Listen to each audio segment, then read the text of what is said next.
Do you know that the worst times of my life was when I wasn't praying? The worst time.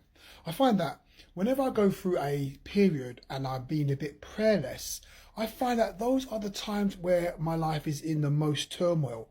And it's kind of self-explanatory because obviously, if you have a prayerless life, you're going to be attracting the things into your life that you don't want. And when I say attracting, I know it's not speaking about the law of attraction, the secret or some foolishness like that.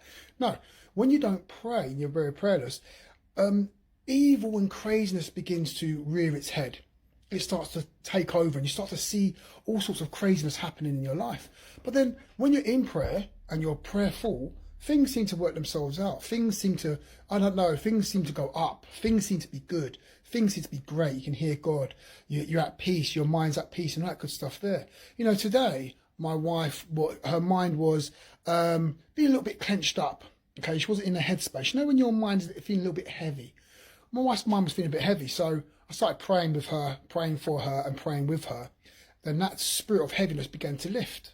So the prayer removed a cloud. It removed an oppression, prayer. But now, if you don't pray and you have an oppression or your spirit's been oppressed in some way, that oppression doesn't leave. It stays there continually, lurking around for weeks. That's because you need to be praying, because prayer gets rid of it. Now listen, if you're very, very prayerful, those spirits of oppression are very few and far in between because you're prayed up, you're on a certain level. But now when you go into a place of prayerlessness, that's when those kind of spirits will linger. That's when you have the fear, the depression and all that stuff there, because you're being prayerless. And as believers, we have to be prayerful. When you're being prayerful, good things happen. When you're prayerless, bad things start happening. Your outlook on life starts to go downhill. You only see bad things. You only see things going wrong and nothing going right.